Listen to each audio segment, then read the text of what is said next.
and there are only 80 Australians on the Suffolk, and about 800 bombs. And the only thing they taught me was the Liverpool Kiss. that was with the head bump. Because they wanted to fight each other all the time too. The Scouse and the Liverpool Irishmen and the Geordies and but we and with the rum issue too, we liked that.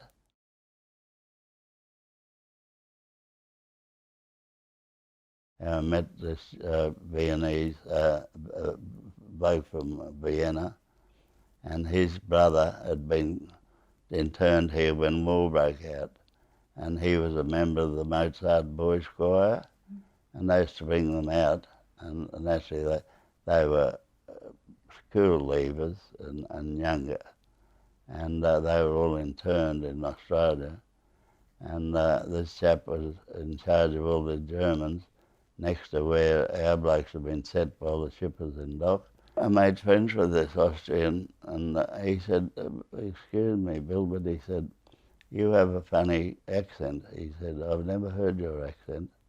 He said, "You're not British, are you?" I said, "Oh, yeah, I'm British." He said, "Yeah, but what part of Britain?" I said, "No." I said, "I'm from Australia." And then he was the one who told me about his brother. And he was a big fella, he was a captain, and he was so overwrought. And he said, "What would happen?" I said, "Nothing would happen in Australia." I said, "He's probably living a life of luxury." And he said, they wouldn't kill him or anything. I said, "No." I said, "Well, that when you find out," he said, "if I write a letter and you make it home, will you give it to him?" And I said, "Yes." And he wrote a letter for me, and I put it in my special bag that I used to put all stuff that I used to like and take home. And when we got back to Australia, they took us off the Suffolk just at Watson Bay as you enter the heads, and we had to go down in the boatswain's chairs, and they sent a lighter out to take us to the depots. And the fellow, he said, they read our names out to make sure they got all of us off the ship. And it was underway, just underway. And I gave him my report that I had all the stuff in. Oh, a lot of good stuff too. It was stuff I'd bought in Edinburgh and London and Tahiti and Panama. And he put the half hitch through the handle of it, and then you had the two clips, one on each end, used to close those wooden ports. And I didn't know, and he just said Egerton, and you've got to have your name on everything.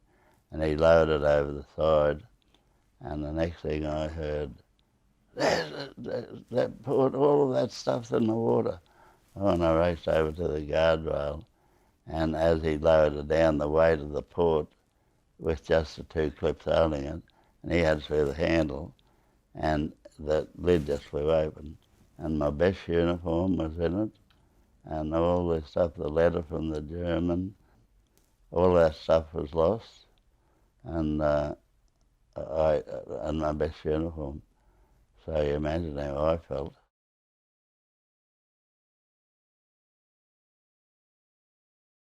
A lot of blokes had died from shock, and they were yelling out. They were mad. They'd gone mad. They couldn't stand it. It was terrible. The ones who were down below, and all they'd hear was the bang, whereas on the guns we could see, but I don't know which was the worst.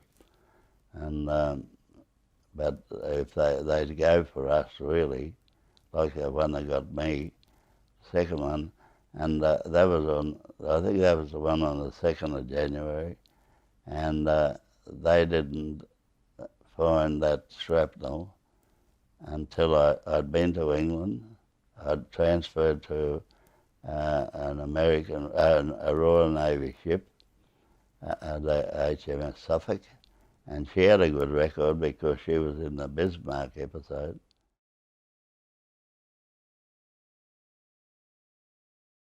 I had the shrapnel, and I used to, often I felt terrible in the few months that elapsed before the doctors, when I was in England, always felt bad, and they couldn't do much for you in our sick bays, and being young you could put up with it, and then they sent me up to Townsville, and the shrapnel that I'd had in me, and I didn't know where I got it from, whether it was the second Kamikaze or the last one, the sixth one. And I went to Townsville Hospital and I said, look, I'm sick all the time. And I used to pass out. They sent me to Townsville Hospital, and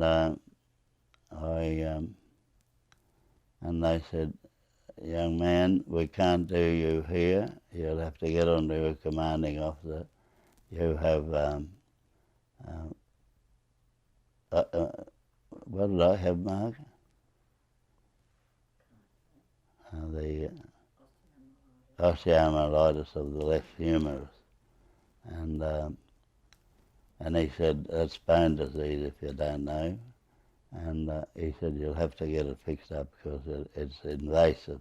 When they told me at the Townsville Hospital about the osteomyelitis, they said, you've got to go out to the airport and get on a Douglas Dakota, and we'll fly you to Brisbane, and we've notified Brisbane to arrange for you to go into hospital. And they flew me down to Archerfield, and I got out, and they took me to the American hospital. They didn't take me to Greenslope. They took me to an American hospital at Holland Park, and it was a 900-bed hospital that the Yanks had put up during the war.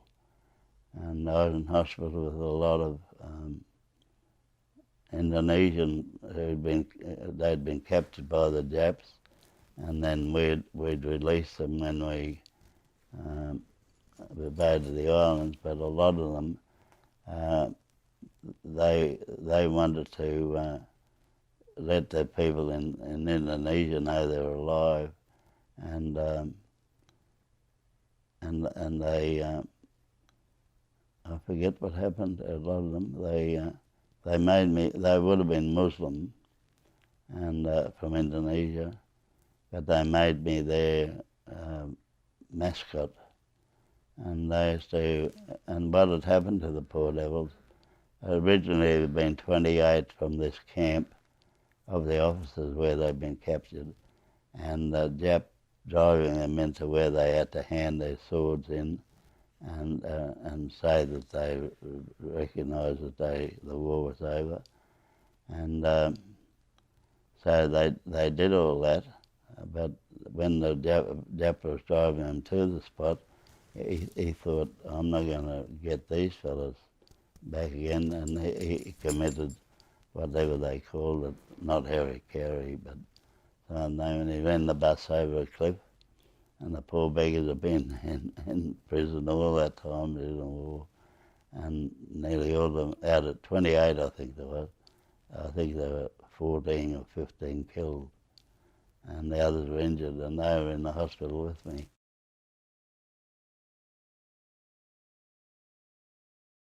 One day they said, smarty yourself up, Egerton.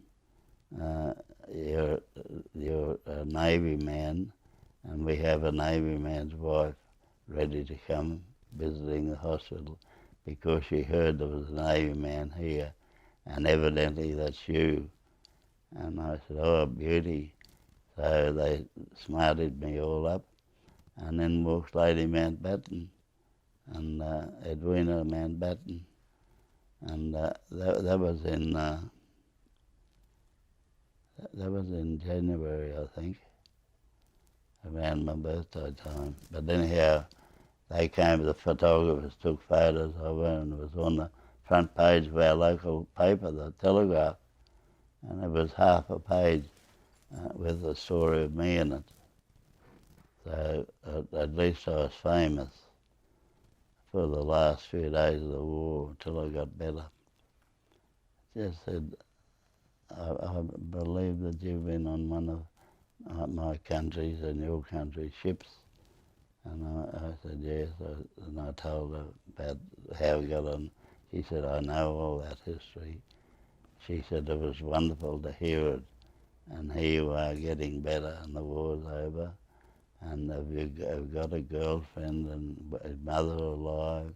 And all personal questions, but just like a friend to a friend or a mother, she was older than me.